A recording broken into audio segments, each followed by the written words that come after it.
اعوذ باللہ من الشیطان الرجیم بسم اللہ الرحمن الرحیم السلام علیکم ورحمۃ اللہ وبرکاتہ۔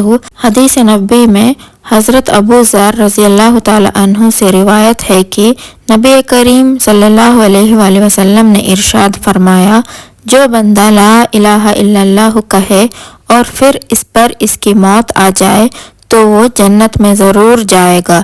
میں نے عرض کیا، اگر چاہے اس نے زنا کیا ہو، اگر چاہے اس نے چوری کی ہو؟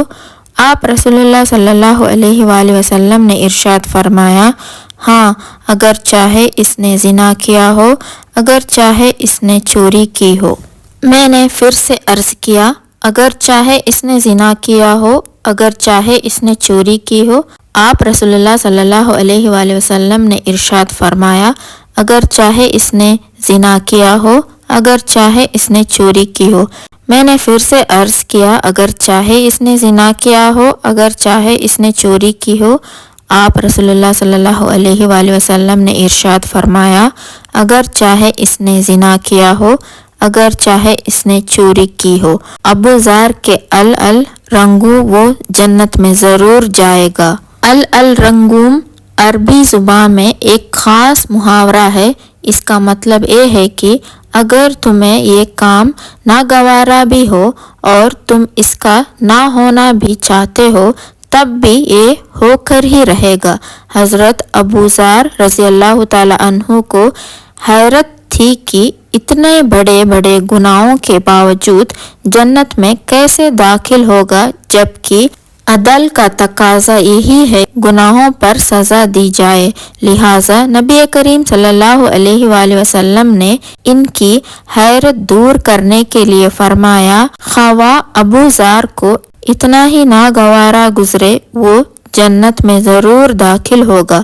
اب اگر اس نے گناہ بھی کیے ہوں گے تو ایمان کے تقاضے سے وہ توبہ استغفار کر کے گناہ معاف کر لے گا، یا اللہ تعالیٰ اپنے فضل سے معاف فرما کر بغیر کسی عذاب کے ہی یا گناہوں کی سزا دینے کے بعد بہرحال جنت میں ضرور داخل فرمائیں گے۔ علماء نے لکھا ہے کہ اس حدیث شریف میں کلمہ لا الہ الا اللہ کہنے سے مراد پورے دین و توحید پر ایمان لانا ہے اور اس کو اختیار کرنا ہے۔ حضرت حذیفہ رضی اللہ تعالی عنہ سے روایت ہے کہ رسول اللہ صلی اللہ علیہ وآلہ وسلم نے ارشاد فرمایا، جس طرح کپڑے کے نقش و نگار گھس جاتے ہیں اور مند پڑ جاتے ہیں، اسی طرح اسلام بھی ایک زمانے میں مند پڑ جائے گا، یہاں تک کہ کسی شخص کو یہ علم تک نہ رہے گا کہ روزہ کیا چیز ہے اور صدقہ و حج کیا چیز ہے۔ ایک شب آئے گا کہ قرآن سینہوں سے اٹھا لیا جائے گا اور زمین پر اس کی ایک آیت بھی باقی نہ رہے گی۔ متفرق طور پر کچھ بوڑھے مرد اور کچھ بوڑھی عورتیں رہ جائیں گے جو یہ کہیں گے کہ ہم نے اپنے بزرگوں سے یہ کلمہ لا الہ الا اللہ سنا تھا، اس لیے ہم بھی یہ کلمہ پڑھ لیتے ہیں۔ حضرت حذیفہ رضی اللہ تعالی عنہ اس کا کوئی جواب نہ دیا۔ انہوں نے 3 بار یہی سوال دہرایا۔ ہر بار حضرت حذیفہ رضی اللہ تعالی عنہ اعراض کرتے رہے۔ ان کے تیسرے مرتبہ اصرار کے بعد فرمایا، صلہ یہ کلمہ ہی ان کو دوزخ سے نجات دلائے گا۔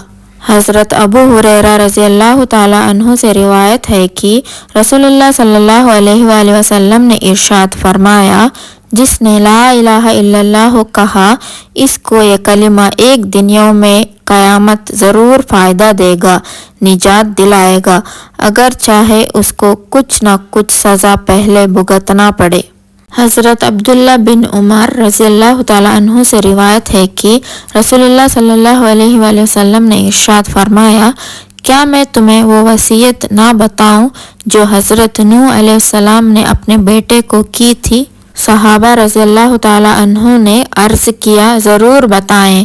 ارشاد فرمایا، حضرت نوح علیہ السلام نے اپنے بیٹے کو وصیت فرمایا، میرے بیٹے، تم کو 2 کام کرنے کی وصیت کرتا ہوں اور 2 کاموں سے روکتا ہوں، ایک تو میں تمہیں لا الہ الا اللہ کے کہنے کا حکم کرتا ہوں، کیونکہ اگر یہ کلمہ ایک پالدے میں رکھ دیا جائے اور تمام آسمان و زمین کو دوسرے پالدے میں رکھ دیا جائے تو کلمہ والا پالدہ جھک جائے گا، اور اگر تمام آسمان و زمین کا ایک گھیرا ہو جائے تو بھی یہ کلمہ اس گھیرے کو توڑ کر اللہ تعالیٰ تک پہنچ کر رہے گا۔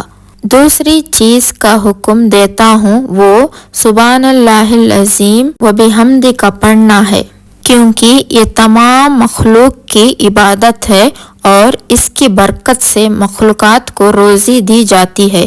اور میں تم کو 2 باتوں سے روکتا ہوں، شرک سے اور تکبر سے، کیونکہ یہ دونوں برائیاں بندے کو اللہ تعالیٰ سے دور کر دیتی ہیں۔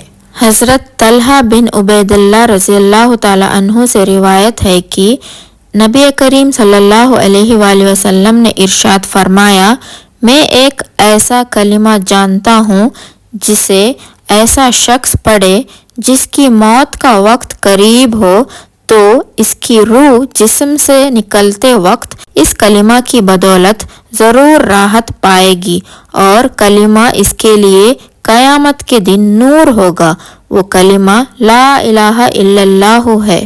حضرت انس رضی اللہ تعالی عنہ سے روایت ہے کہ رسول اللہ صلی اللہ علیہ وآلہ وسلم نے ارشاد فرمایا، ہر وہ شخص جہنم سے نکلے گا جس نے لا الہ الا اللہ کہا ہوگا اور اس کے دل میں ایک جو کے وزن کے برابر بھی بھلائی ہوگی یعنی ایمان ہوگا۔